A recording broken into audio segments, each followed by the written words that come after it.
Welcome to A World Gone Mad. I am your host, Christian McMillan, and I hope you enjoy the scheduled programming.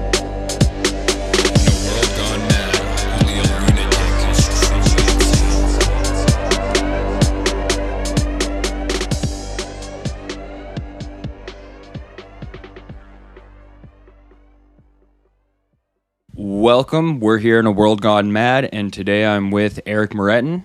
How's it going, man? Good to see you. Good to see you too. It's been 2019. Yeah. Pig Destroyer. Yeah, that's right. Time before then, I don't know, Thunder Bay sometime. Yeah. When did you move out here anyways? I can't remember. Like 3 years ago, I guess now. A little more than 2. 2019? Because I came out here in 2018. Yeah, you were out here before me. I think that That's would make right. it 2019. Yeah. The summer of, or something like that. Wait, because Pig Destroyer was the spring, unless it was before then. I think it was the spring. Oh, so you must have just got there. Okay. Or maybe, well, it varies because I came for a long visit and then I went home for a bit and Okay. then I moved here officially. Gotcha. I also was partying a lot, so it does make the timeline a little blurry. Yeah, Yeah. that's fair. So what made you want to stay out here? Like, Stay out here? Yeah. The weather, yeah, number one. that's the big one, eh? Yeah. Even for how depressing the winter is. It took 2 or 3 times for me to think of the winter as depressing. I was Yeah. like, oh, it's warm. I don't care if I don't see the sun for weeks. Yeah. But this year, I felt it. Yeah. I felt the It's the weird. burden of weeks of rain at a time. Yeah, it's a Yeah. lot. Totally. Yeah, man. Eric is a guitarist and a musician, and he has recently, in the last year, started a YouTube page. For the last little while, I've been kind of pursuing YouTube Cool. a little bit more.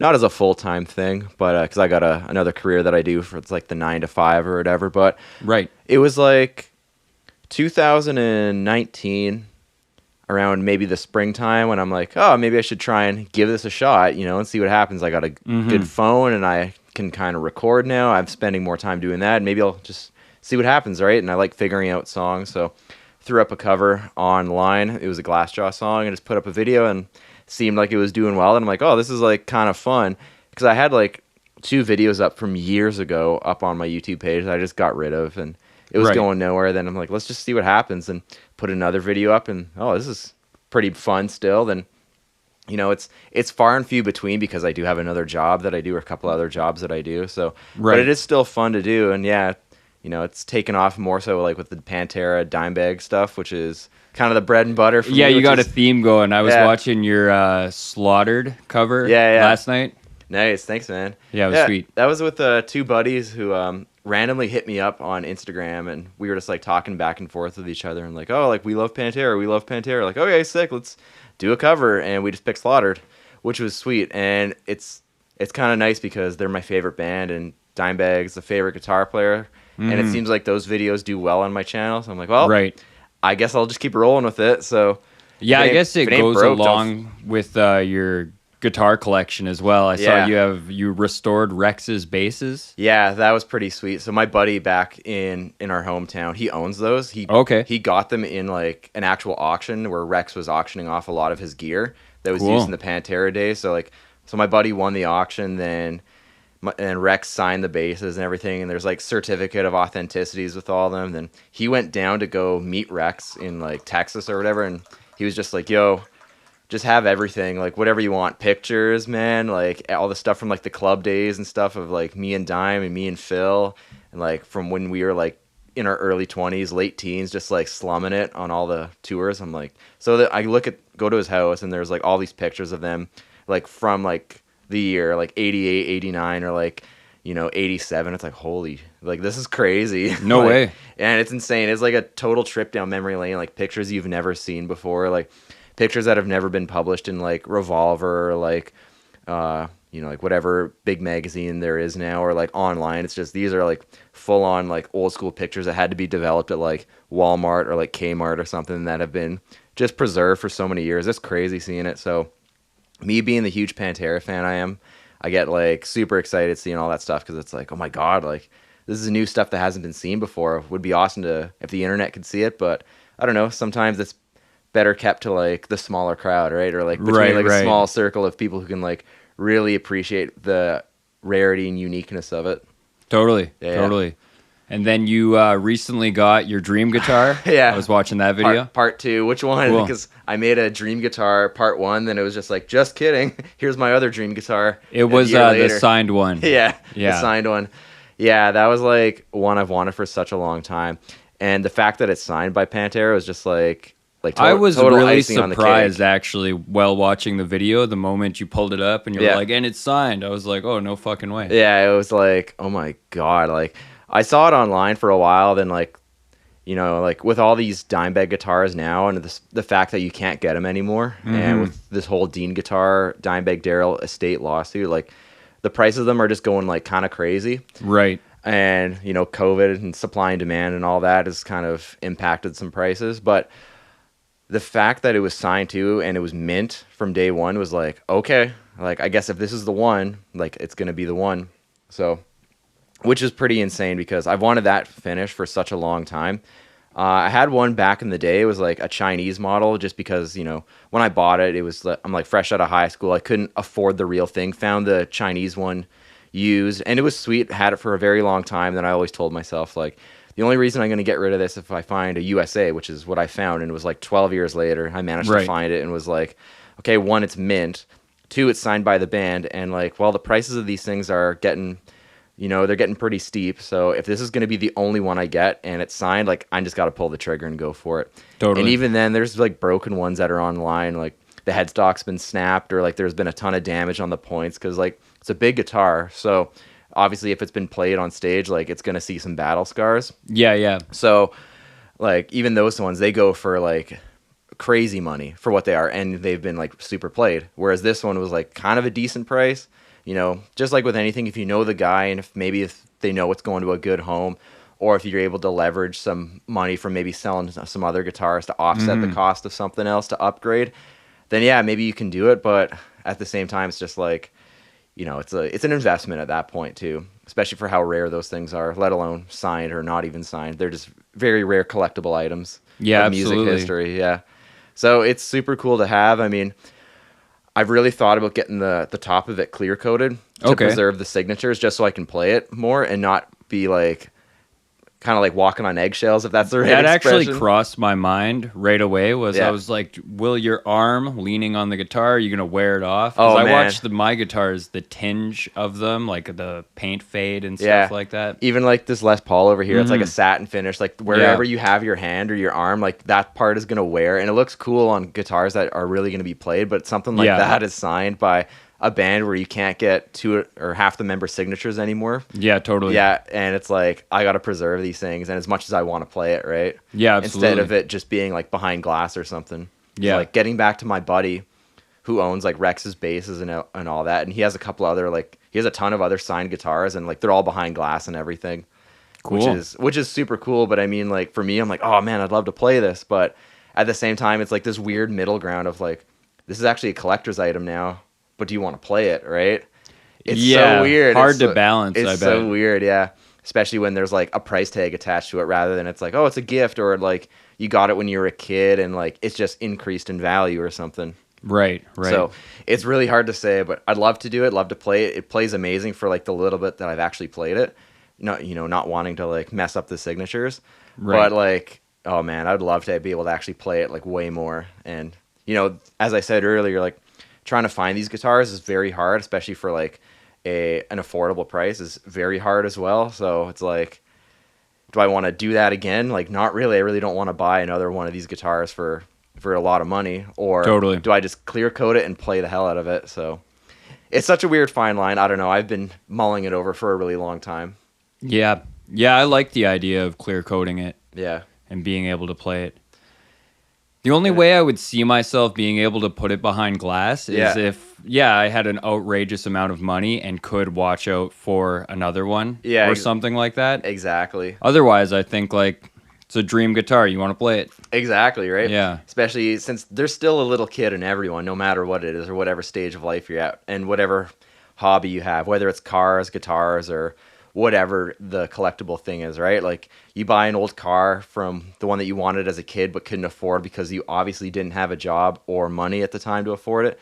Then you buy it when you're an adult. Of course you want to drive it, right? Totally. Whereas the same thing with a guitar, right? If like wanted to buy this guitar as a kid, didn't have the money, managed to get it as an adult, and I'm like, now it's a weird part. Like, do I drive it? Do I play it? Do I restore it? Do I just like leave it and don't play it? Like, do I cover it up for the winter? Right? Yeah. Do I keep it in a climate controlled room and everything? Like, oh, it's a weird thing that's now entered my life. Totally. Yeah.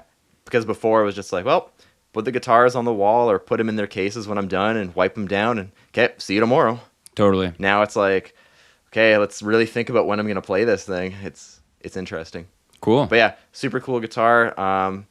If you can find one and you're in a place to maybe get one, do it. But I mean, like, just be ready. Like, they're pretty expensive. Yeah. And they're just going to keep climbing in price, just the whole supply and demand. If there wasn't a lot of them made in terms of like regular production guitars. So if you find one and like you're in a place to do it and you really want it, like go for it. But you know, I think if people are just trying to like keep the spirit of like Pantera or like Dime and Daryl alive, like, you know, you can do that in other ways for sure. But if you want to do like the real thing, then like, you know, just be ready to sell a couple guitars before you hop into it. Yeah, it's a commitment. It's a commitment for sure. Just like anything else that's desirable now, like even like Pokemon, Yu-Gi-Oh cards, like all that stuff is hilariously expensive. A funny example because I had huge collections as a kid, didn't care about them, no idea what happened to them, and then I see someone selling a Yu-Gi-Oh card. And I'm like, I might have had that for $1,000 or something ridiculous. Exactly. You look on eBay and it's like, oh, here's like a mint condition Charizard, like graded PSA 10 from like the very first set, and it's been stored in like a case all of its life and like in a box out of the sun. And it's like, oh, this guy wants like $500,000 for it. And it's like, that's crazy, but he might even get it. Totally. Which is insane because everything's from our generation when we were kids is like now cool again because it's retro. Yeah, it's weird. I saw the same thing with Nintendo 64 video game cartridges. Yeah. Like the holographic Zelda. I never knew they had Mask holographic. Of Majora's Mask. Yeah, that's the one. Oh, I had no idea that one was holographic or anything. It was a specific version, but I know that version. I had it, but I've heard it's worth a lot of money now. Oh my goodness, that's crazy. Yeah. So that's a funny thing. I guess now living out here in BC with the extreme real estate prices, it's like, oh, should we like just sell all of these things from our childhood and like become homeowners? Because like it's like that's almost what you got to do now. Oh man, it's crazy out here. It's insane, right? Sometimes you look at a empty lot with nothing but garbage on it, and you're like, I wonder what this is worth. $4 million. Yeah, exactly, because it's downtown, right? Yeah, or like, straight up. It's funny. Sometimes I look on real estate apps, and it's like, oh, you know, here's a parking stall for $80,000 in someone's like condo. Totally, like, it's insane, but it's a crisis. It is straight up, man. It is. Yeah. What have you been doing music-wise? I have a couple projects on the go, so I'm doing my own like solo stuff as much as I can and doing the YouTube thing as well. I'm still doing the Vilification. Sweet. So that's back out east. Kind of going through, we're like writing a new album and everything. We have one that's recorded. We just need to put vocals on it, and we're having a bit of troubles like trying to figure all of those logistics out right now, just for different reasons. And I'm in Sleep Terror as well, so that's nice. Still doing that from Seattle, but obviously with everything going on in the world, it's been kind of hard to actually get down to Seattle and come back. Absolutely. And actually go do that, or even then like go and tour, because it seems like tours are just getting cut left and right, which is so unfortunate for the artists, right? Absolutely. It seems like things were going good for a little bit, but now everything's just kind of tightened right back up again, where half capacity or no capacity at all, depending what province you're in, or depending what state you're in. So it's very interesting now. But yeah, I mean, going down to the States is apparently very easy. It's just coming back into Canada is the very hard one. So I think once things are a little bit easier to do, in terms of international travel, it might make sense for all of us to meet up and actually maybe do some tours within Canada and the States, or even abroad, which would be awesome. But it's a matter of just like waiting for the right time and making sure everything's actually easy to do, you know, just as it used to be. So yeah, straight up. Yeah, it's kind of hard to say. How about you? What's up with music for you right now? Presently, me and my friend James from school, we've been working on a hip hop EP. That's cool. Yeah, that's about it. I got an album or so of acoustic songs written that I Nice. want to do something with, and then same with a handful of metal songs. Nice. But trying to not get too many projects going at once. I'm like, I have 3 things cut out I want to do, and I'm going to focus on one till it's done, and then I'll move on to the next. That's pretty smart. Yeah. I find with myself right now with the amount of music that I'm writing, and I find I bite off definitely more than I can chew, whether it's writing music, recording, or trying to do like a video for YouTube, or whether it's fixing guitars, on the side, or if it's honestly just trying to practice guitar to keep my chops up. Straight up. It's such a busy thing. It's like, where do you want to spend your time? Yeah, for sure. Or do you want to be a content creator and like actually like grow a following and growing like a network and making sure you have like content lined up where you can like post it like weekly or multiple times a week of some sort, like just to maintain relevancy? It's crazy. Yeah. Well, I straight up see the potential in your channel for sure, right? Appreciate it, man. Yeah. And it does seem, though, a great deal of the growth seems to be having, like weekly content or a rhythm in which you put things out, whether it's every day or once a week, or people seem to, your audience expands a lot from what I see if you have a rhythm.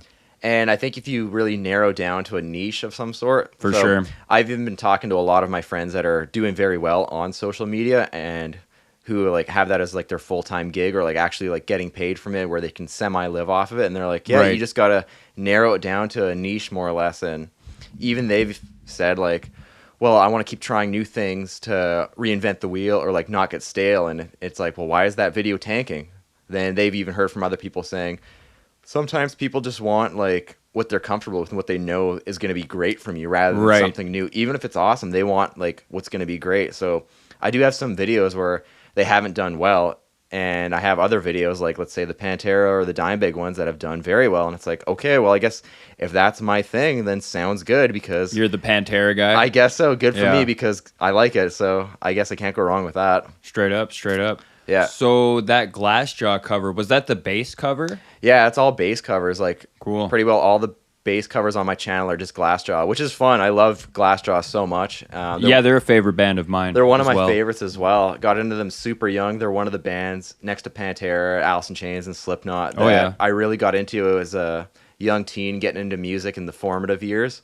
And they've just stuck with me ever since. And it was cool, like, getting into them after they were kind of broken up. In like, let's say like 2007 or 8, like when they were sort of broken up, I guess. Then Coloring Book, then Our Color Green came out. Then it was just like long break. Then, all right, here we go, Material Control. Like 7 years later, it's like, this is killer. This is the stuff I want. Yeah, I was really kind happy of watching with that. them grow. Oh yeah, I love that album. It's it was cool too that they put out the Coloring Book and My Color Green, Our Color Green. Yeah, Our Color Green. Yeah. Yeah, and did they put them out at the same time, or it was so close together? If not, I can't remember. I know they were within the same year of each other. Yeah. I've also heard that different perspectives from like big Glassjaw fans. They're like, yeah, it seems like Our Color Green is like the hits of the album, right? Then Coloring Book would be like the B-sides, if you will. Mm-hmm. If that kind of makes sense. I did like Our Color Green more, so perhaps that was how I felt. Yeah, because like they're more upbeat, more exciting, whereas the stuff on A Coloring Book is way more chilled out. Like, I thought that too. They're tuned down like on baritone guitars, or you got like Daytona White, which is super chilled out. That was a cool song. That was a really cool one. Yeah. Even just like what is it? Gold. Such a cool one with all the unique fuzz and like dance beats going on and everything. Straight up. It's really cool what they did with that album. It's too bad like Dariah Lang isn't in the band as the drummer anymore, but I mean, like, Billy Reimer, who did Material Control, and Chad Hasty, who's now the new drummer. I mean, they're fine. Yeah, for sure. They're in great hands. For anyways, sure. Yeah. Maybe if you want to close that door, I didn't think before we started. Sure. Oh, deadly. Right on. Go. Perfect. Yeah, I just wasn't thinking. That's before all good. A bunch of ruckus happens out there. Hey, no worries. Yeah, right on. We both were at Heavy Montreal one year, and we saw Glassjaw. We did, yeah. 2015. Oh, yeah? That's right. Yeah, it was myself, Jake, then Mark, and Nimi's younger brother Sam. Right. Yeah. That sounds, that's straight up. And they had the different drummer at that point, They right? had Chad, yeah. Yeah. Because I think they were also maybe teasing like 1 or 2 songs that would be off Material Control. Yeah. So I think they maybe teased like New White Extremity. Maybe. It's been such a long time since that show. Yeah, straight up. It's been like almost 7 years at this point, which is crazy. Yeah. That was a really good festival. Oh man, Heavy Montreal and Rockfest were like some of my favorite festivals to go to. Straight up. Like I never went to the ones like out west or like Shambhala or anything like that or Loud as Hell. Yeah. But it was like Heavy Montreal or Rockfest were always the ones that we would go to. We just pack up my truck and just drive like 20 hours and just camp out for a weekend and have a good time. Like that's the stuff I do miss. Yeah, that's the move. That's what MTL was something I think I went to 3 years in a row. That was one of them. And it was just something awesome to do for the summer. Exactly. Just for a weekend or a couple days, you know, whether you flew or drove down, like, yeah, it's, I don't know, especially if you're going with like a good group of people, like it makes the time so much better. Straight up. Even then, like I've met a lot of people from those festivals that I still talk to today. So I still got long lasting connections from that, which is so killer. And it's funny how, even in the modern day, like you're still friends with all these people that you meet at festivals for like one weekend. Then it's like you exchange numbers and like, okay, maybe I'll see you next year. And it's like, oh, festivals get announced. Are you going to go? Got tickets? All right, let's meet up and, you know, hang out together. And like, it's cool. Like we can have friendships that are basically meeting at a festival and having a good time. Yeah, that is awesome. A sick benefit of social media. Yeah. Sometimes I feel like we talk about all the bad things about it. Right. And it's like there definitely is some gold in there. Dude, especially now when, you know, especially the first little bit of the whole world doing its thing right now when everyone's at home. Or even now, like with restrictions in place where it feels like you can only go to your job, then come back because maybe things are still kind of locked down in some way, shape, or form. It's like still great that you have social media to like talk to people or like video call with them and do whatever. It's like it's still nice that that is there. So as you said, as much as people want to like tell you how negative social media is, like depending how you're using it, like it's also great because you're still like connected with people.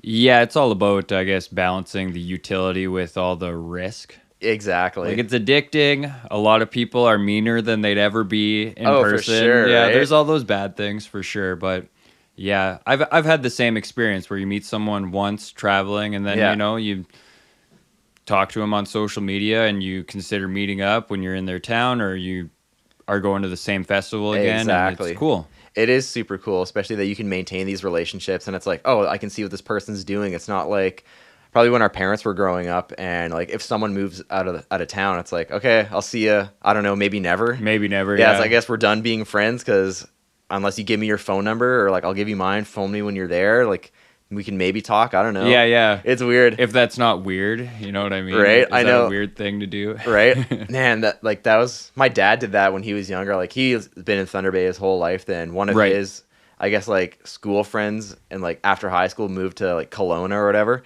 Okay. And it was just like, okay, I guess I'll see you. I don't know when. See you whenever at some point. And this was like in the 70s, maybe the 80s. And it was just like, see you when I see you. Straight up. Whereas like now it's like, oh, if you're moving, okay, well, just message me when you get there and like let's FaceTime or whatever. Yeah, real. Which is crazy. Yeah, same thing with I guess now what we're describing is having longevity with what would have been single serving friends before, like the Fight Club, like you meet the guy on the plane and you know you're never seeing him again. Yeah, exactly. Yeah. Man, that happened to me. Like I was going back east for forget what it was, probably just to go visit and hang out. And I ended up hanging out with someone on the plane. We like talked the entire way, exchanged social medias and everything. Still follow each other to this day. It's like, yeah, man. It's funny how all that goes. Rather than like, okay, see ya. Hope your time is good wherever you end up. Yeah, right? good luck like, with your life. Yeah, have a great life, man. Yeah, straight up. So, how long have you been doing the guitar tech? I've been doing that for a while, ever since I was in my hometown, Thunder Bay. Like, it started off with when I was jamming with this one band I was in called Slave State. It was like a death metal band. Our singer at the time, he had this old Ibanez, and he was like, "Hey, like you're playing a guitar with a Floyd Rose, and this one has one, and I don't know how to set it up, and I think if I do it, I'm probably gonna mess it up." I'm like, "Okay, well, that's pretty easy." And if for those of you that don't know what it is, it's like a floating bridge. It's like basically like a not like a pulley system, like you got an example right behind you there on that 7 string. Yeah, just like the 7 string. It's on a fulcrum point, so like it's always going to be like this, depending on how far in the springs are, how tight the springs are in the back. So like if you don't know what you're doing, you can mess it up, but if you know what you're doing, you can kind of make it work pretty easily. So I'm pretty good with that stuff. So I'm like, yeah, I'll fix your guitar for sure. Then did all that, cleaned it up as if I was gonna fix my regular guitar. Then he was like, oh my god, this is like amazing, man. Like, how much do you want for it? And I'm like, I don't know, like so a certain amount of money. And he's like, okay, sounds good. Then I put it on Facebook just saying like, yeah, I fixed this guitar. This was fun. Like, let me know if you want me to fix yours. Then it was just like my inbox was just like flooded. I'm like, okay, I guess I'll start fixing guitars on the side now. And it turned into this fun like little side gig, which has kind of evolved ever since then. So it's taking me to different places, like teching for bands, like on the road and stuff. Like no way, that's going tight. on tour with some bands and like going down to this the States and stuff, and just like, oh, we're gonna hang out and I'll tech for you guys, maybe do some merch, or like going across into a couple different parts of the country and like going on tour, and like I'll set up your guitars and stuff like that, and I'll make sure your guitars are in tune and ready to go, and like actually like gonna hold tune for the entire set. Yeah, so that's been pretty cool. And like even when I'm home, like back in the summers, like in Ontario, it's like, all right, I'm back in town, like I got some time to kill, like I'll fix some guitars, and it's like 30 messages later, it's like, all right, I guess I'll work on a couple guitars per day, especially if I'm not doing too much, and like make some extra money, which is sweet. For sure, for sure. So it kind of started as like this fun thing, which evolved into like now a skill that I can actually market, which is pretty sweet. Yeah, absolutely. Yeah, it's kind of therapeutic. I mean, I'll just throw on a podcast or listen to a new album that I've been meaning to check out, and just like go veg and work on a guitar. It's kind of nice, honestly. Badass. Yeah, it's pretty chill, to be totally honest. Yeah, sounds like it. Then it keeps your probably keeps you so comfortable that working on your own anything is never a problem. Exactly, right? Straight up. Or even like I work on mine and just kind of learn there, then like apply what I learned to like other guitars, or like if there's like this crazy issue on a guitar that came into me, it's like, okay, like I'll try and like do my best with it, or if it's like beyond my skill, I'll like assess it and be like, okay, like I definitely got to tap out in this. Like, if we're talking about like the Rex Brown basses, like that kind of happened to me. There was just because of time restrictions, like I was leaving town, then the guy who owns the basses, he was leaving town as well, and they needed it back at like a certain time.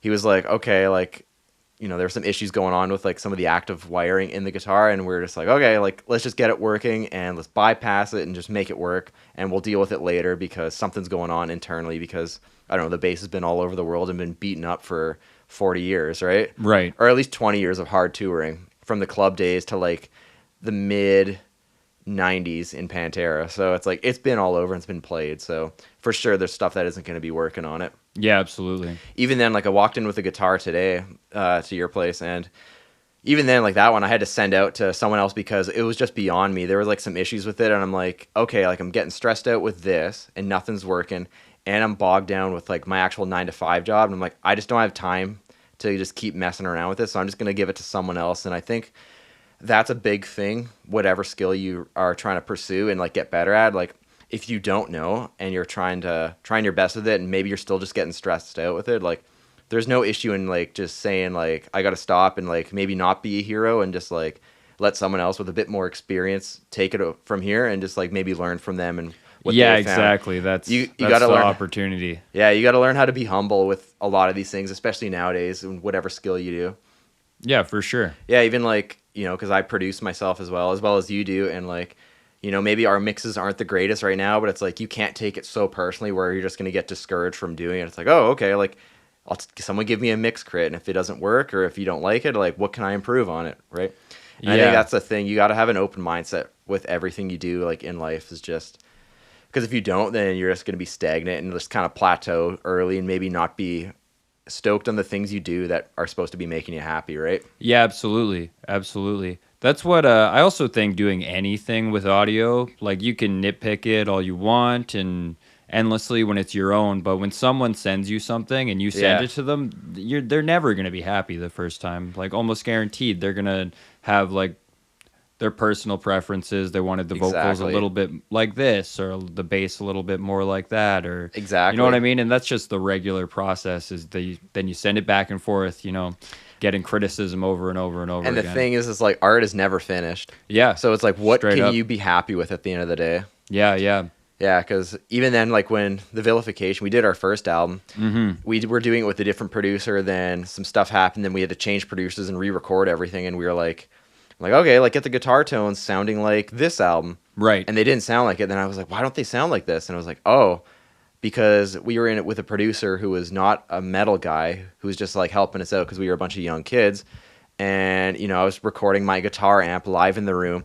Didn't know how to dial in my guitar amp for like a live studio setting rather than like a live sound. So I didn't know there was a difference between the two. And it was just like plug in and hope for the best. Right. So like, you know, being a kid, it's like you can't let that discourage you. It's like, okay, well, take that as a learning opportunity, and the things you don't like about this time, apply it to the next time, right? Like, and learn from them of what you can change to make it better. So like, we did things differently for our second release, and it was like, oh, this is what we were looking for. Like, this sounds like way more of that modern metal sound that we were going for, rather than like, you know, maybe like a bit more of a garage sound, or like maybe more of like a rock sound, because that's kind of the nature it was produced in. So wrong genre, maybe wrong producer, but it was still like, the songs are still great. It's just, it'd be cool to re-record them with modern production, but for sure, at the same time, it's like, do you want to just keep going back on the old stuff, or do you want to let it be what it is and just like move on, right? Yeah. Just love the process and the journey. Love the process and love the journey, and look back and reflect on like actually how great it was to make the album. Like, even though it might not sounded the way you wanted it, because, well, it wasn't done in a multi-million-dollar studio, right? Right. Of the bands that we were listening to, right? Totally. So it's like, just enjoy it, especially because we were kids. It's like, reflect on like, oh, of how much life was probably easier back then, and like hanging out with the boys, and the only thing you had to worry about was going to jam every week and like finishing your homework for high school, right? Yeah. No, totally. It seems to all be about just like practicing anything, any skill, especially artistic. The beginner's mindset. 100%, right? Being willing to learn.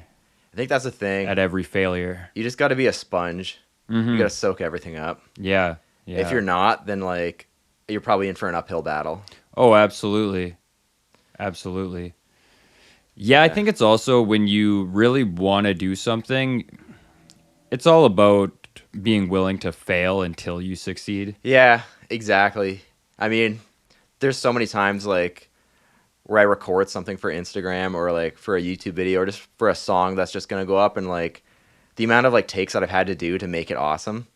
And it's a lot of takes. And like, if I'm just going to get discouraged after the first take and just like put the guitar down and be done for the night, like, I think that's an issue. Like, I shouldn't be like that. And I don't think anyone should be like that if you're trying to pursue and grow on the instrument, or at least have fun with it, whatever level you want to take it to, or whatever skill you want to take, right? Yeah. Because I mean, even then, some people are like, it took you this many takes. I'm like, yeah, because I'm nitpicking everything and I'm not happy with the result, or it's like, oh, this could always be better. This could always be better. Or it's like, if I'm just beating a dead horse, it's like, well, like, what can I live with, right? It's almost like there's a mountain in the amount of times you can do like a take or perform a task. Oh yeah, like, for sure. Maybe you're down here, then it goes up and up and up, and then, oh, this is awesome. Like, maybe I'm gonna try it again. Then you're gonna notice like, oh, I'm getting tired, and it starts to suck. Like, okay, like, absolutely. Well, at least I recorded these ones, so I'm gonna go back a couple rolls in my phone and look through this, and you know, it's pretty good.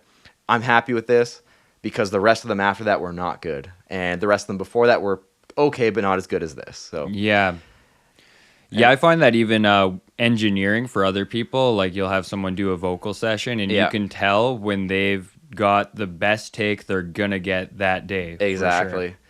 And I think that's the thing, is like, I personally like to have things all in one shot, especially if it's like an Instagram take or like a raw take. Like, I just want to have the performance as best as it can be in one shot, not like multiple angles or like audio recorded over. Like, I've tried that a couple times, and like, you know, that's how the YouTube thing works. Like, you record it in sections, or you record it maybe like phrase by phrase, because you want to get the performance as amazing as it can be. But like, if I'm just doing like a raw take to show like just the general skill that I have, and it's like, let's see what you can do in one shot. Because I mean, I'm even going to quote John Mayer. He's like Instagram's the best platform. And I mean, probably TikTok now. Like, that's like your 1 minute to really show what you've got on the guitar. Right, it's like it's a musician's platform. So it's like, you got this giant window of time, make it your best. So it's like, okay, I'm going to make it my best. Totally. Yeah. And you can even tell like when something's hyper produced as well. Yeah, for sure. I like the nakedness of doing it in one shot, because then it really shows who you are as a musician and like the ability that you're able to perform at. Even my buddies who do like live one vocal takes, that's like, oh, that's awesome. Like, you know, because then you could see in the background if they're recording with the song, the one vocal stem that's going like from the beginning to the end. It's like, that's what I like as well. You're being like true to yourself in the audience, that you're doing this in one shot rather than like multiple angles, and like you can clearly tell that the vocals are like edited and mixed in perfectly by someone else. Yeah. It's like, just make it raw, right? Yeah, sometimes even for the finished product, I find when I listen to some of my favorite albums, you hear fuck-ups and errors, and you're like, that's the magic. Sometimes a producer, that guy's definitely saying, this is the fuck-up we want to keep in this album. Man, you listen to like, you know, I'll keep going back to it, but like old Pantera albums, like from the 90s, and it's like, man, there's so many like little like noises on the guitar, or like maybe times where it's like not fully in time, maybe Vinny's speeding up or slowing down a little more than what was rehearsed, and it's like, oh man, and the band just adjusts to it, and you can feel and hear the push and pull, and it's so sweet to hear that. Obviously you can't capture that now because everything is so hyper produced and like to a grid and to a click, and that's the new standard. But it's cool listening back to that, and that's where, as you said, like the magic is. It's like all the bands that just like have the push and pull with tempos, or like, you know, there's random noises that happen on the guitar, maybe the mute on the guitar wasn't like strong enough, so like you can hear like the springs in the back of the guitar if it has like a tremolo just vibrating and everything, some little bit of amp feedback. Like that stuff is so awesome. Yeah, that was even, I remember a fun fact from Metallica's Master of Puppets. Yeah. And that song, it's the last high note he hits. Yeah. It slipped off the guitar, and it's actually against the guitar body itself, and it emulates something like a 30th fret or whatever, a fret higher than he had access to on the guitar. Really? And that's the last note. Is that in the solo or? Yeah, of the solo. Wow, that's neat. Yeah. So that ended up being the perfect fuck up. Yeah, the perfect take, right? Yeah. Man, even like Slipknot, if you see like old videos of them recording and everything, it's so raw. You know, when you got the producers doing what they did to Slipknot back then, or like you see videos of Corey Taylor in the booth just like going crazy, or like all the drum takes, and the guitar players like Mick and Jim are just like standing and headbanging while tracking, because it's like, well, that's how they're going to play it live. And it's like seeing all that raw emotion is like, man, you just can't capture that anymore. Like no one's doing it like that anymore. It's very interesting just to see how much maybe emotion isn't in modern music anymore. Sometimes there's some bands that I feel like they put production and even technical ability over the emotional aspect. Sometimes will suck me out of some metal bands. Yeah, I'm with you there, especially with a lot of the gent stuff. It was just like, yeah, that's exactly how I can feel sometimes with that stuff. There's so much that I can listen to before I'm just kind of like, I'm done, because a lot of it's just like very cut and paste and copied, or just like hyper produced, and like it sounds amazing, but it's like, I don't know, I'll listen to something with a bit more emotion. Yeah, it feels robotic at a point. Yeah, a little, which is fine. I mean, if that's the sound you're going for, that's cool, and I totally respect that, but there's only so much I can listen to before I'm like, I need to change it up. Straight up. Yeah. Even then, like, there's a band like Vilification and Humanity's Last Breath, like, where they play like to a click, and they do like all of their music like with a live like Reaper session. Okay. Like when they perform, but they have everything in that Reaper session like MIDI automated, so it's like the guitars are like changing tunings as well, like as they're playing and stuff, and like they have to be on all the time. But it's so cool because that's like a full-on production, and if a member messes up, then it's like the whole thing is ruined. Yeah. Like they're on in-ear monitors and everything, and like I can totally respect that, because they're using the computer and modern technology to like make a performance rather than like relying on it to make them better musicians. Totally. Yeah. So it's really cool how there's two trains of thought in it, and if they're doing it like the Vilification way, that's pretty sweet. But if you're doing it because you can't play the music you've written, I think you should probably practice a little bit. Yeah, for sure. That's always a thing, right? Like those incidents where you have a pop singer perform live and they're atrocious, but they sound great on the record. Exactly. Or it's like the big revealing of the curtain, or pulling back the curtain of like the Super Bowl halftime, and like it's like, oh, I heard most bands that go on there are just like playing to the CD. That's why it sounds amazing, because the Super Bowl has no time for any sort of audio errors. So like they'll just have the band playing acoustically, and the CD will just be blasting through the monitors because, you know, it's a 30-minute halftime show, and there's zero room for errors, and it's such a giant production. I mean, that's what I've heard, right? Obviously, I don't work for the Super Bowl or NFL, right? I don't know. I think I saw a clip one time of I've it heard was that too. Metallica or it was the didn't Chili wanna Peppers do or it something. because of that. Yeah, like there was one band, was probably Metallica, who was very open about that. Mm-hmm. But I think there was like an actual video of like, was it like some pop artist or like the Chili Peppers, and they weren't even plugged in or anything. Really? And it was like, man, that's pretty interesting that we're in this day and age where we have professional musicians who are still not plugged in. Obviously, it's like a bigger thing than what I'm understanding it to be, right? There's so many moving parts. So if they got to do it for logistics, sure, but it's too bad still that we're still seeing that. Yeah. It's like, if you're that talented, just play it.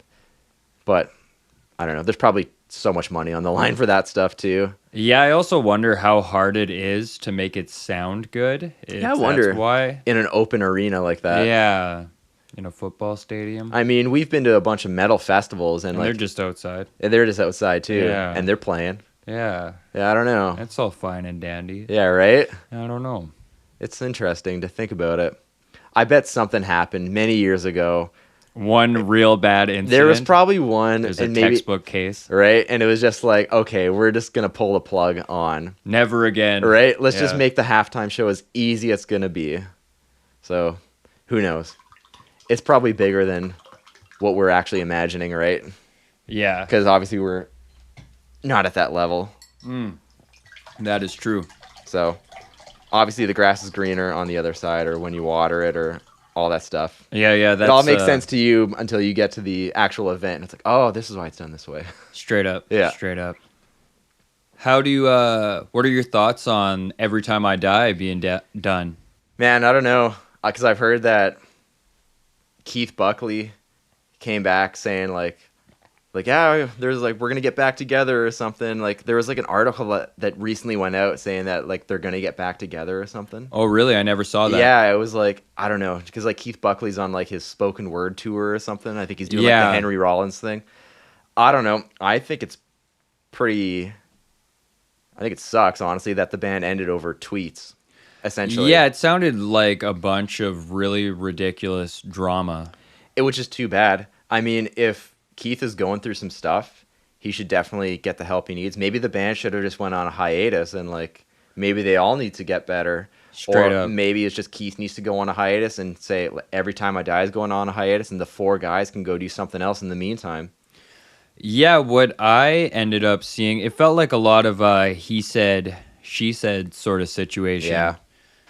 Because I read the basis. Yeah, I read his as well. Yeah, he just put out what he understood the case to be. Yeah. And it was like speculatively they were going to kick him out. So then he was trying to beat them to the punch or something like that. And it's almost like, is he feeling paranoid lately? Yeah, I think there was a lot of like mental health stuff going on too. And speaking of, like, Circus Survive just canceled their 10 years of, not Juturna, 10 years of one album tour. On Letting Go? On Letting Go. I think that was the one. I think that's it. And because Anthony Green was having a giant like mental health crisis, and the band was like, yeah, we're just canceling it because that's more important.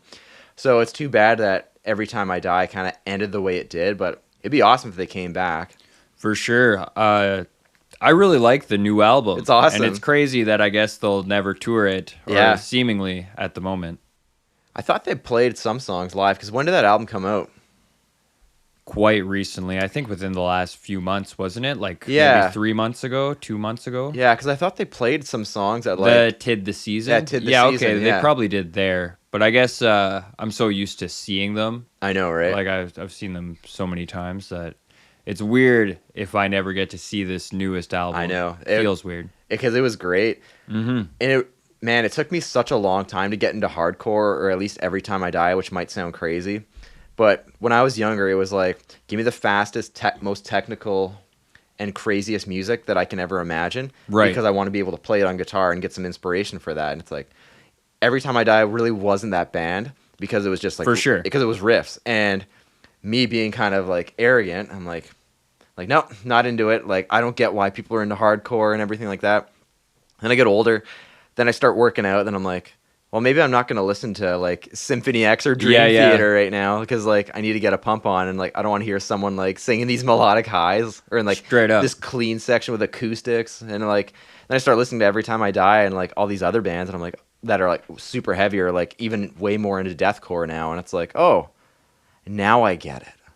Yeah, So I get it took that. me literally working out to being like, oh, I get why maybe this band is more exciting to some people, whether they like the music or whether it's like great workout music. And it's just so happens it's great workout music for me than actually diving into the music, not at the gym. And it's like, oh, these are great songs. What have I been missing out on? So I think that's the thing going back to what we said earlier about being like a sponge, like just soak it all in.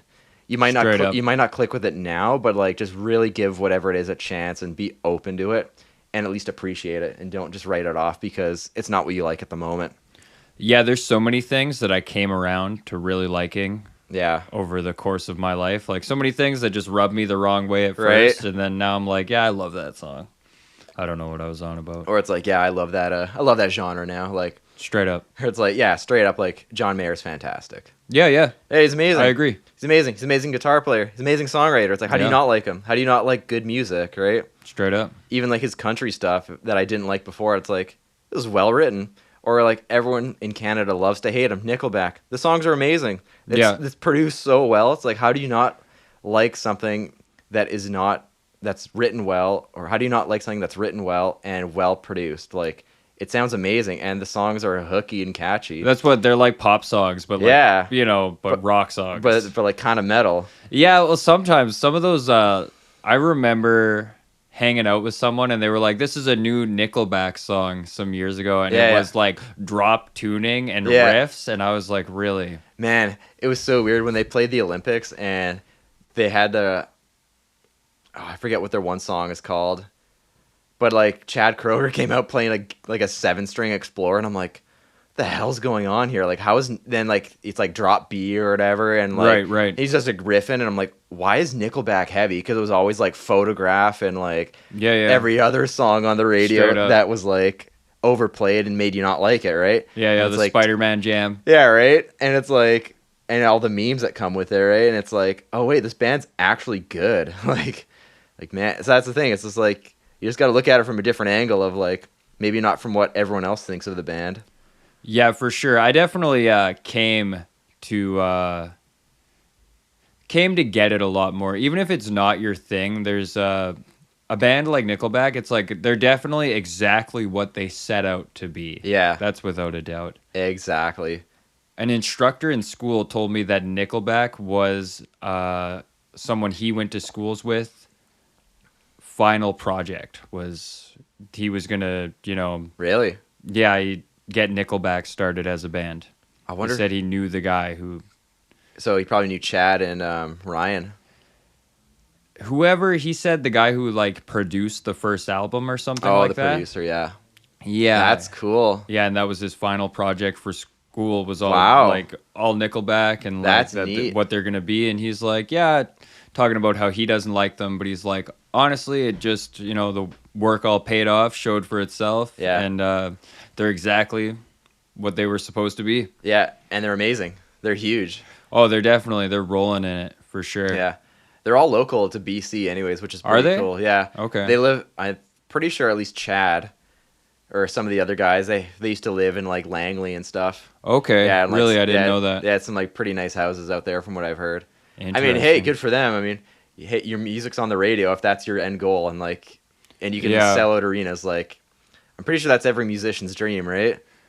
Most of. If you want to live off music, right? And if you actually want to have a healthy life. Straight up. Yeah, because I know, like, seeing a lot of, like, the death metal guys playing or, like, the really super obscure bands, and it's like, okay, like, this is very, like, non-accessible music, which is cool. You do it because you love it, but it's like, if you're trying to live off it, it might be a hard go.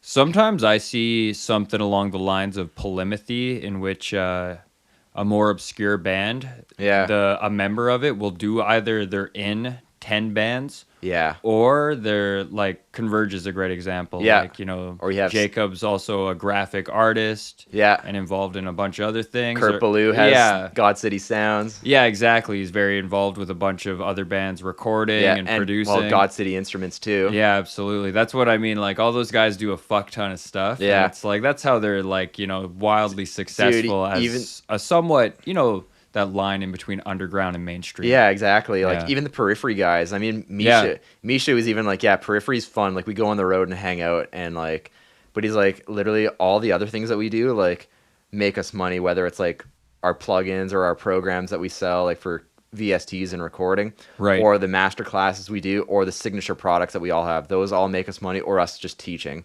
right? Or doing work for other bands. Like that's where the money is. It's like that's so smart, especially now, like when tours aren't even happening. Straight up. That's what I hear so many people say, that putting your music out is almost to get people's foot in the door, and then it's all about what you do from there. Exactly. Like your merch sales or, you know, your special fan interactions. Like you make your money everywhere but the actual music. Which is kind of ironic, right? Oh, for sure, because it's probably the main, like, you know, it's why you're doing it. Right? Because then, like, as when we grew up, it was always like, oh, I want to make so much money off my music. Then it's like, oh yeah, there's other avenues. Like maybe you have like a merch brand, like I don't know, like this shirt here. Like my friends in Carcosa, word up, like they got like they do a lot of merch sales, right, and they have like one album and singles out, but they do like a ton of merch sales because like they want to. Because if you want people to represent the brand, like how can I represent it more than just listening to the album? It's like, oh, I could buy a T-shirt, straight up, or it's like, you know, like my buddy who's in the band, like Andrew Bain, like he does YouTube and he has all these other things as well. And it's like, that's how you can make a living off of music, is just having like so many different outlets in it where you can actually survive off of it. Not like survive, like you're like going paycheck to paycheck, but like you can like live comfortably and not have a traditional job that probably your parents had. Yeah, or not even be obligated to do things you don't want to do, or that come at the price of independence or what, like, your initial goal. Like, you just want to work for yourself at the end of the day, right? Yeah. And that's the main thing. It's like, you want your business to be your brand, and you want to be able to live off it, right? For real. That's what it's all about. Yeah, I see a lot of musicians as well through selling merch. They kind of give you the opportunity to state how dedicated you are to the band by having, you know, having merch. And then there's a special limited edition one that comes with something that you'll only get this one time, but it's way more expensive, but a lot of people will buy it. But man, it's smart to do it like that. I think so. It is. Or it's like, here's a limited logo release, or like, straight up. Or like, here's this is only like the Halloween theme. This is the Valentine's theme. It's like, man, that's smart. They're just thinking of merch as like a clothing brand. Straight up. Because clothing brands have that. They got their fall line, their winter line, all that. It's like, why don't we do band merch like that? That's killer. Word up. It's so smart to be doing that. Yeah, do you ever hear any of those things like Trent Reznor's bizarre way of promoting Man, no, I haven't. merch? I've fallen off the Nine Inch Nails train for a long time. I've heard stories like that. I never went in. Hid a cell phone in a bathroom at a Nine Inch Nails concert, and then somebody would find it, and then later on he'd call the phone like the next day or something and be like, "Hey, this is Trent Reznor. Thanks for coming to the show." Like just really weird stuff. That's interesting. Yeah. That's neat. Like guerrilla fucking promotion. Straight up. That's cool. Yeah. Yeah, he's weird. Very weird. He's also insanely successful and insanely smart. Oh yeah, for sure. Didn't he produce like the new Lorde album? Did he? I didn't know that. That makes me want to listen to it. I haven't. He was on like a really famous pop singer's album. I think it was Lorde or maybe Billie Eilish. I can't remember. Wow. Interesting. I can't remember exactly who it was, but it was like so and so, and then like it was like Trent Reznor like doing the collab. I'm like, that's weird, but okay. I'll check it out. Yeah, for sure. But even then, like, the whole Billie Eilish thing is just, like, in our setting right now, which is, like, a bedroom, it's, like, that's where she made, like, her album that won 5 Grammys with her brother. I'm like, dang, that says a lot. Like, she can do it in her, not like that, but, like, if you can make an album out of your bedroom and make 5 Grammys out of it or win 5 Grammys out of it, I think that says a lot for the home setup. Oh, for real. Yeah, like, It's good for changed her. so It's much, amazing. the industry, that you can have the power of a real studio in your bedroom Yeah. relatively easily. Exactly. Yeah. I mean, as we were discussing earlier before we even got on, it was like, oh, what drum plugins do you have? Or like, what guitar plugins do you have? It's like, oh, you got a guitar amp there? It's like, do we even need it? I mean, if we're going to play, like, I got my guitar amps at home and I got a load box so I can record them. And it's like, it's just killer. And I love it. But it's like, I'm lazy. I don't feel like turning on the amp. I'll just plug in Yeah, to the DI box. sometimes it's about weird. too, like, not annoying the shit out of other people or your neighbors. Exactly. For me. I get you there. Yeah. Especially when you can record at like 3 a.m. with headphones on. That's what it's beautiful. I know, it's nice, wonderful, right? And you're not annoying anyone, like, especially if you're in an apartment or something. Straight up. What are you packing for amp modeling plugins? I'm just using like the Neural DSP stuff. That's all I do. That's like top shelf. It's like industry standard at this point. Yeah, it sounds great. It's either like the Neural stuff, the STL tonality, or there might be another one. But it seems like those are like the industry standards if you're just going for plugins. Right. Obviously, like the modeling stuff is all great now. Like whether it's an Axe FX or a Kemper or a Helix, like that's all fantastic. Nothing's really bad anymore for gear, which is really awesome. Like if you're just starting to get into music now, like you're at the best time to do it because everything's pretty great. And all the brands understand that they have to be in competition with being great from the other brands.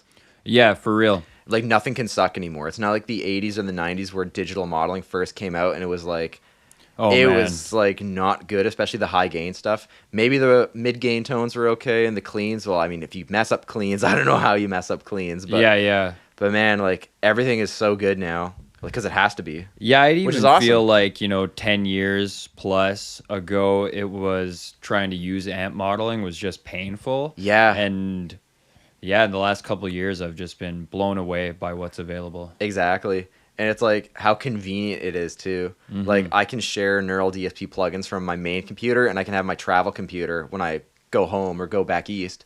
And like, oh, I could have all the same sounds are here and all the same presets. Like, sign me up. Yeah, even a move I like to do if, say, I'm engineering or producing a guitar track for someone is if you're in a studio, getting a splitter and running a clean track right into the DAW so you can experiment with amp modeling. Exactly. And then record the real amp at the same time. So then you have the option of blending. You have more. I like doing that too. Like I will sometimes do that. I'll do like a split because I got a DI box so it has two ins. Right, yeah. So I'll go in as a DI into the interface and maybe model with like Neural DSP. Then like the other out will go to my actual live signal in my live rig. Then that'll go back into my load box, no cabinet, and just straight into the interface and running a cabinet IR. Mm-hmm. And it's like, well, what do I like? Or it's like I'll just record a DI, then I'll reamp it later. Yeah, exactly. Which is killer. That's reamping is a great move. And that's what I feel like it's really opens up that option of it's better to have it and not need it than need it and not have it. And especially like getting back to how good gear is now and how accessible it is now. Like you can get like a radial DI or reamp box for $100. Like, oh yeah. And it does what you need. Like I've A/B'd that with like the higher end one, and it's like it seems like there's just more available gain and headroom on tap for the one that's like twice or 2.5 times the price, and it's like, well, maybe I'll just up the DI file more. Yeah, and just like crank it up so I can get that headroom and more of that gain out of it. So, I mean, but they both sound the same. Totally. But it's interesting. Like everything has to sound good now, and if it sounds bad, like the company's probably gonna hurt. For real. The standard has become really high for everything plugin wise and modeling wise. It's so great. Yeah, I love it. Yeah, I mean, if you're gonna release something bad, it's almost like that's not even an option anymore. For real. Yeah. For real. Even the amount of free stuff out there that's like good. Man.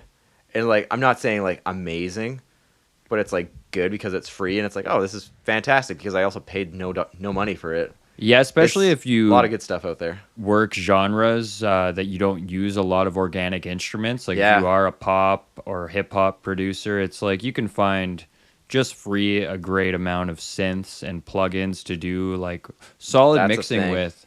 Yeah. Like everywhere. And there's so many like good like mixing and mastering plugins as well that are like under $100. That's like just throw it on your master bus and it's like, oh, it does all the work for you. It's like there's so much guesswork that's been removed from this, especially from like the young home audio engineer to actually make their work sound good, where it's like you don't have to slave over it like how it used to be done back in the day. Yeah, straight up. Where you would just be getting ear fatigue from listening to the same album over and over again. I mean, that's what happened with And Justice for All. That's why there's like no bass on it, because they were recording it as they were on tour. Okay.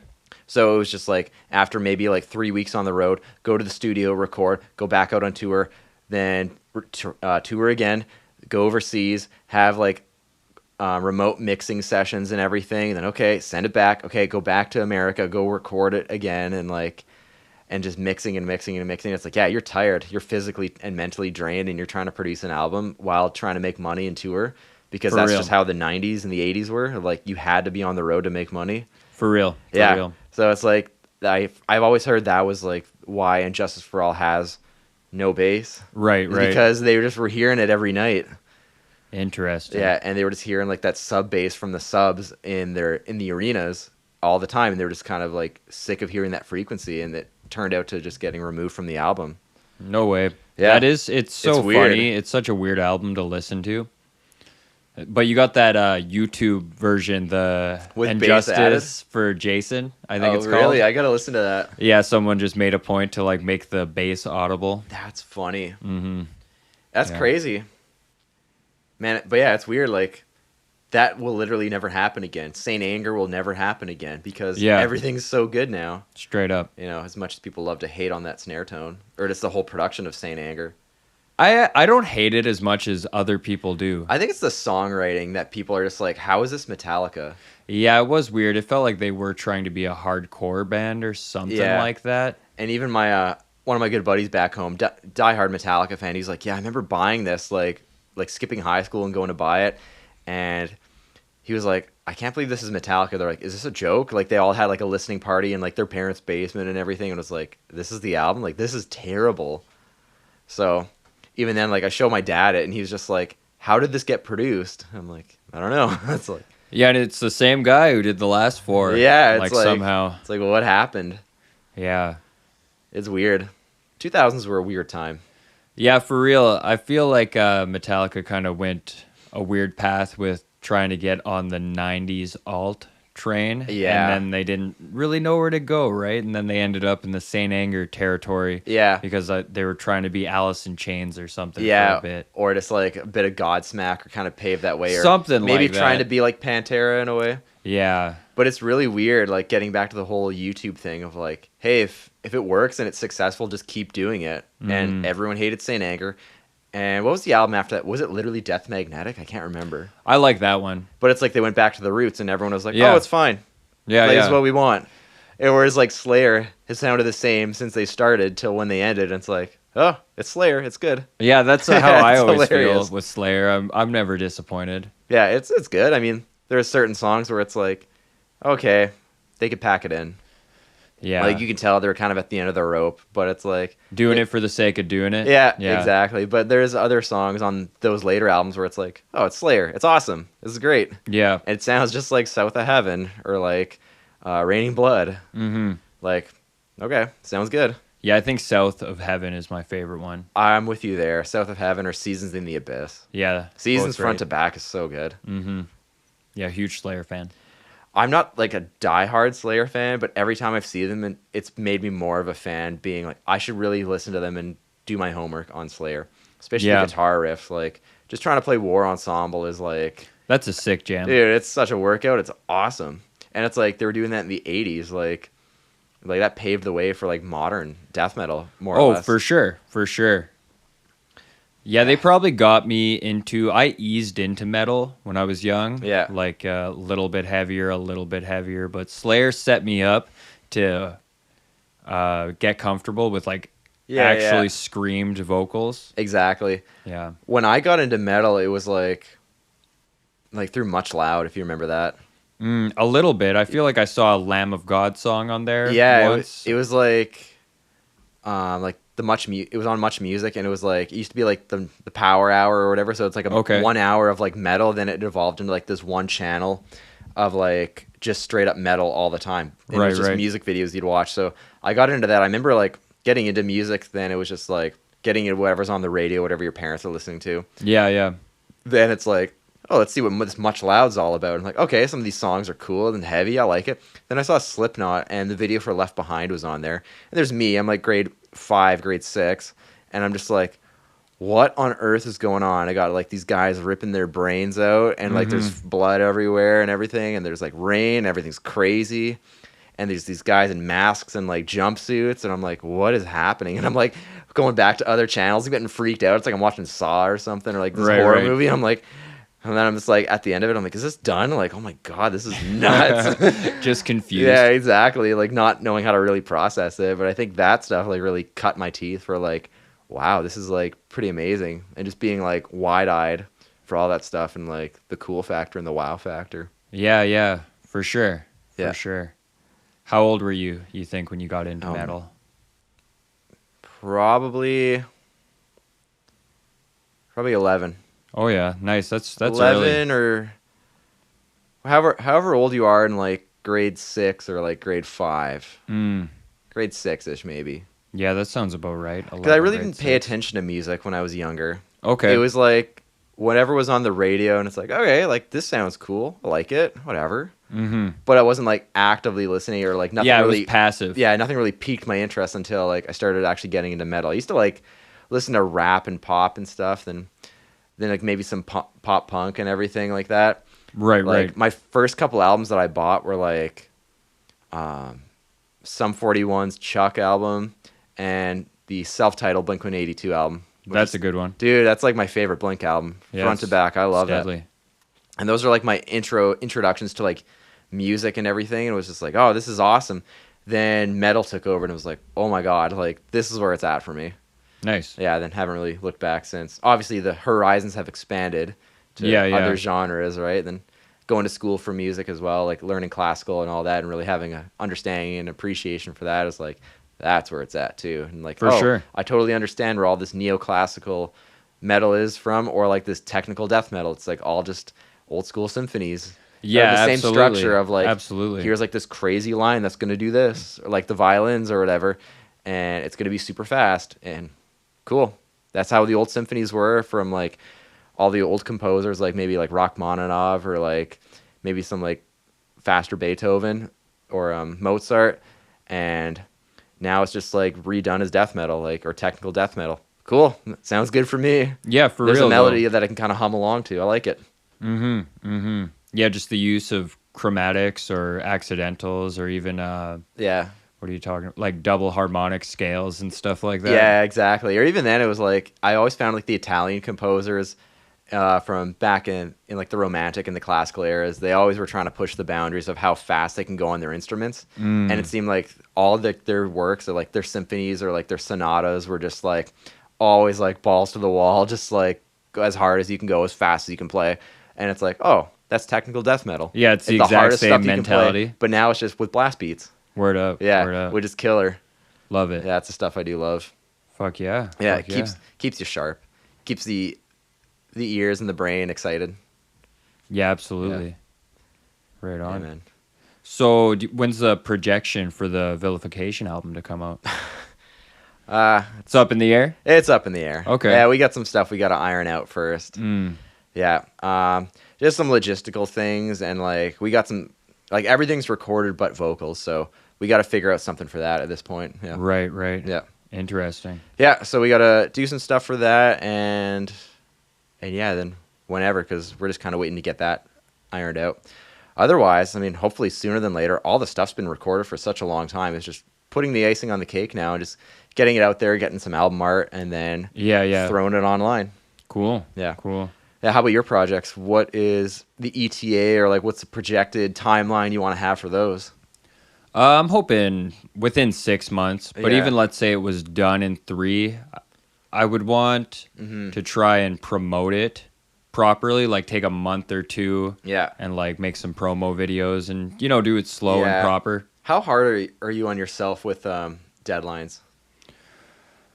Like, what if you don't meet those deadlines? Like, do you sleep at night knowing that you didn't make that deadline? I try I feel like I had an instructor tell me that you set deadlines just because you'll get more done by them, but you should almost anticipate always never meeting it. So it's like a soft deadline. Yeah, sometimes. Some things I'm really strict with, but that's even that deadline. It's really up in the air. I just want to take my time, be really happy with it. That's the thing. thing. Then take time to do a proper promotion and advertise it. Because you could record something and just get it out and just like shotgun the whole thing, but you could not be happy with it. For sure. That was like The End, if you remember that band. Yeah, I like them a lot. Yeah, a lot of guys were like, oh, they like pioneered mathcore and everything, and they had so long to write their first album, which was like pioneering. Then they had like a small window of time and they wrote the album after that, and not a lot of people liked it. Really? And there was a lot of fans that dropped off because it was way more commercial.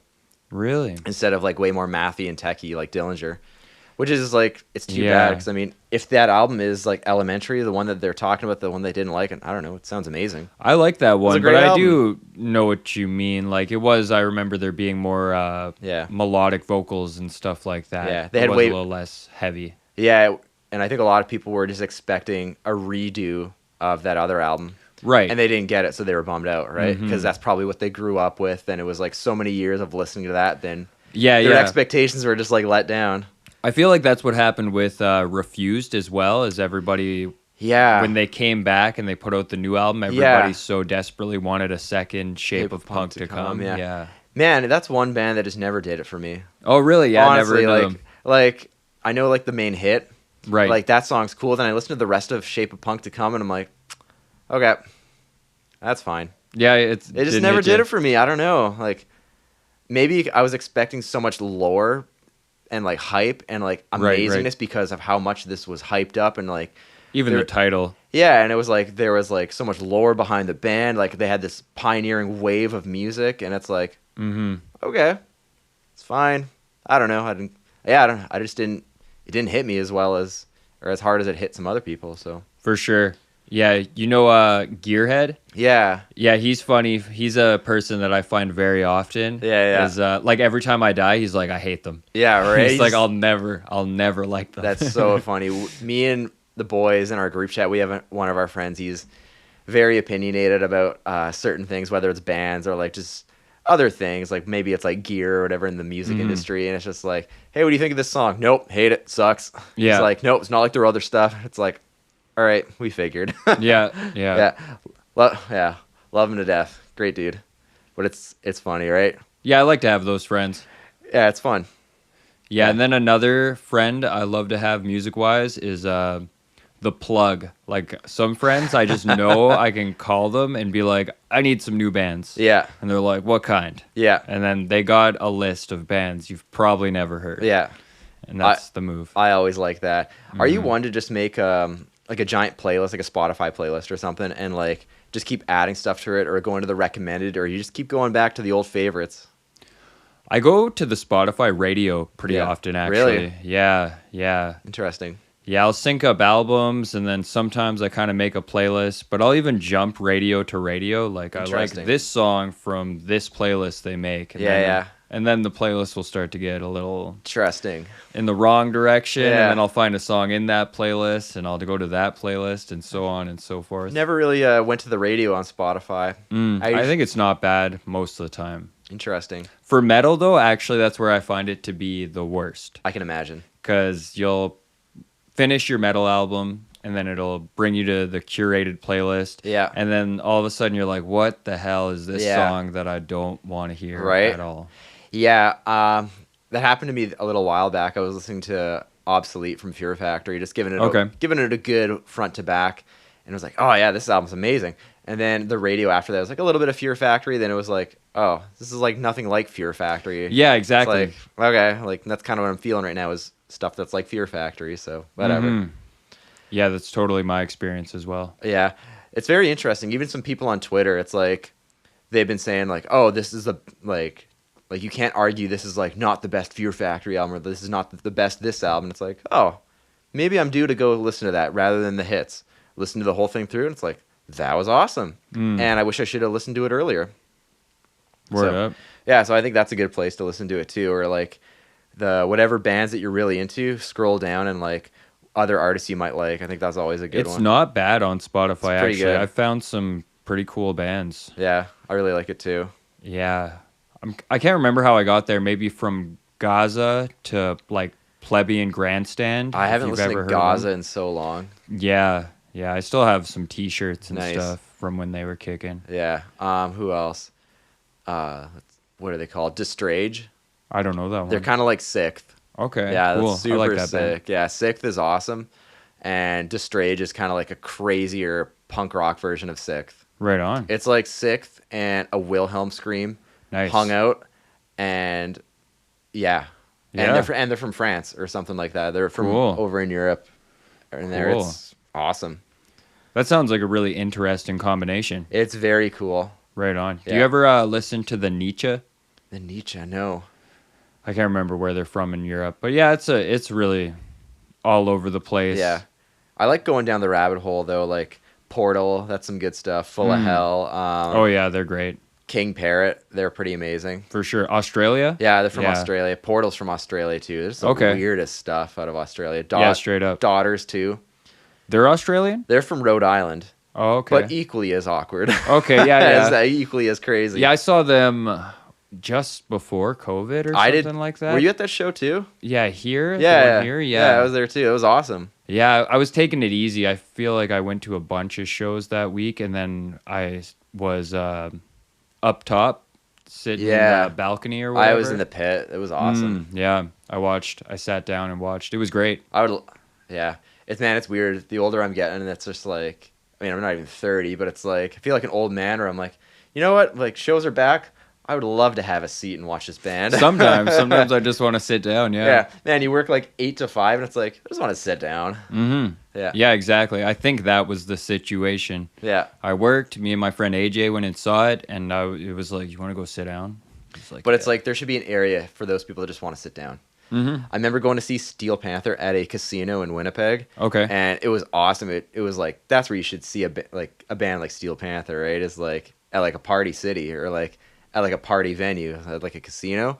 And like, Yeah, that's fitting. it's very fitting. And like, we get there and like, we're standing because it's like a rock show and there's nowhere else to like really sit. And some guy was just like, to me and my buddy, like, hey, do you mind like not standing, because like you're ruining my view? And we're like, it's a rock show, guy. Like, Yeah, like, yeah, you're for real. like, it's like, that's the thing, you're supposed to stand. He's like, well, some people work all day. And I'm like, okay, but like, got a rock show too. Yeah, word up. Sucks to suck. Yeah, I guess so. But it's like, it's cool, like at the rickshaw where there's the upstairs part where you can go have a seat, and it's like, oh, that's awesome. No, that place is awesome. That was where it was, right? Yeah. Yeah. But that's like the unsung thing of like going to a show, is like, you just gotta stand. You gotta show the band that you're into it. Even if For you're real. not moving, you just like stand up and participate, clap, and like looking up rather than just like looking like you're pissed off and just like sitting down, like, you know, like no band wants to see that.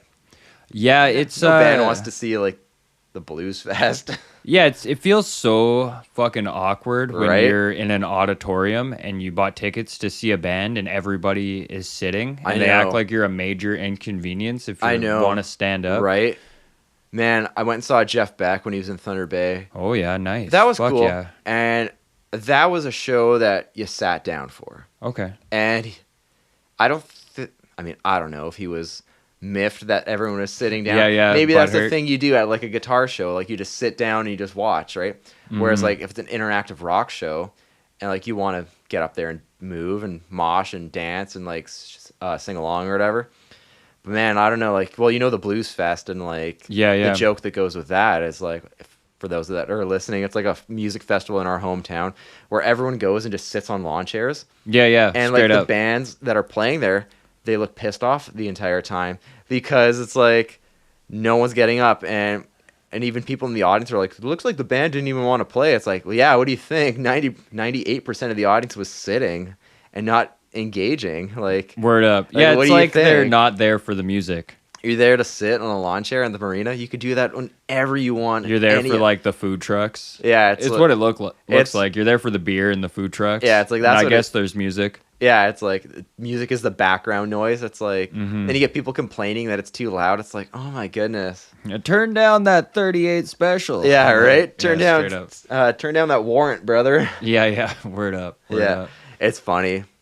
Yeah, it's funny how people can act in our hometown. Yeah, Thunder Bay's a weird place. It can be weird for publicly organized music events Mm-hmm. that are open to the public and not at a organized venue. Yeah, I remember being a kid and there being like parking lot events. One was by the casino, and then Yeah. a band that was playing. This might be the first time I saw a really heavy, screaming their fucking face off metal band. And it was just so weird that it was like a public event, and then there was this, really bludgeoning, hateful, evil That's music. hilarious. Yeah, but I think that was probably my first experience seeing a really aggressive band live. Man, that was like when, if you remember Amelia, Oh yeah. it was like Summer in the Parks or something, and they Mhm. played. And obviously it's like now the Heart Collective guys, like Ryan screaming his face off. Yeah. And it's just like in front of all these families and everything. And like, that's hilarious. Or like when metal bands used to actually get public recognition because there was like no other bands in Thunder Bay. Is that why that would happen? That's what I wondered. I think because there was no other like bands in Thunder Bay. Okay, it seems so unfitting. Like It's when so I funny. recall back to that event or what you're describing, and it's like that sounds entirely inappropriate. But it's also kind of awesome as It well. is, I Because it's like agree. you're creating the space for metal to be recognized. Well, and hopefully everybody whether brings you their like it. friends. You know what I Yeah. mean? Like your supporters. It's like the one kid in middle school who's jamming with his buddies, and you do like the talent show and you play a metal song, and no one cares because metal isn't cool, Right. right? But there's like the 4 friends of yours that are into metal, and they rush the stage because it's like this is something that we all love, and they're cheering on your buddies. But then the rest of the school is like, this is stupid because they don't get metal. Yeah, or even like a sick concert on a Sunday night, Oh, so it's right. like a bad turnout. Yeah, And, right. Like I've totally been the one of 3 dudes moshing. Man, that's for a fucking like power trip. I think that right. happened one Man, time. that's like classic Thunder Bay. Like a band Word rolls up. in on a Sunday, and it's like no one's there because, well, the show starts at 10 and is done by 2 in the morning, and someone has to wake up 4 hours later for and work. they were busy drinking fucking Monday to Saturday. I know, already. right? Yeah. So it's like no one's going. Word up. Yeah, it's funny though. Even that, man, like before COVID, like they're like the pub, there was only open for like certain days of the week and everything. And it's like it's crazy just how much shows have just slowed down in Thunder Bay. Yeah. I feel like there's less bands than I remember there Yeah, being. there's definitely less local bands. Mm. Because it seemed like the pandemic just put the nail in the coffin for some bands that were just like, Right. well, I guess it's like we're gonna play like this show that happens once a year because it's like we're a staple band. Guess we should practice, even though we don't want to. Yeah. And it just kind of nailed in the coffin for the bands that just didn't want to do it anymore. Mm. Gave them a reason to go pursue something else, whether it was a different hobby or just not even having to worry about playing, Yeah. which is interesting. Yeah, it's unfortunate. It is. But, like, what can you do? I think it just shows where the dedication is for some people and what level you want to take any sort of skill to. I mean, whatever level it is, that's fine, right? Whatever you want to do at the end of the day. I mean, some people just want to be the weekend warriors and they don't want to do YouTube. They don't want to record music. They just want to record their covers, or they just want to, be a cover band or play the local scene every now and then, and that's it. And that's cool. Other guys, they want to go the full 9 yards. So it's Totally. however far you want to take it. Yeah, someone once said to me that if you want something to be your career, you have to treat it like that. Yeah, And I think that's definitely the deal with art. it is. As wavering as it can be, and as so unstable as it can be. But if you're there, like you're cutting out shifts for yourself, you know what you're going to do, you're organized, you make a schedule. Yeah, The likelihood that you're going to take it to a better level is way higher. exactly. For sure. Yeah, it's definitely hard trying to manage that and an actual job too. I think Yeah, absolutely. Especially when you come home and you're burnt out at the end of the day, and you're trying to get anything out. Especially in the arts, when you're trying to really squeeze blood from a stone in terms of creativity, and you're forcing it, then you're getting mad because nothing's coming out, or the stuff that comes out is like not good. then you just have like a sour taste in your mouth for that night, and you're like, damn, I just wasted like a whole night trying to make a riff or something, or trying to write a song, and like nothing happened. It's like, that sucks. Like that feeling sucks. Yeah. That's when you got to come back to the beginner's then it's like mind 10, again. Then it's like 10 p.m. and you're like, I guess I gotta go to bed, and I'm mad because I didn't make anything. Like, it's no fun. Yeah, having to work a daily grind and then having something you want to pursue as a career you love, it's basically having two jobs. It is. It's tough. It's really taxing on the old well-being. For sure. Yeah. But you want to wrap it up here? I think we're good to wrap it up, yeah. Cool. Well, thanks a lot for being here, Eric. Hey, thanks for having me over, Chris. Fuck yeah, brother. Good time catching up. Right on. Yeah. Right on. This is good stuff. Hell yeah.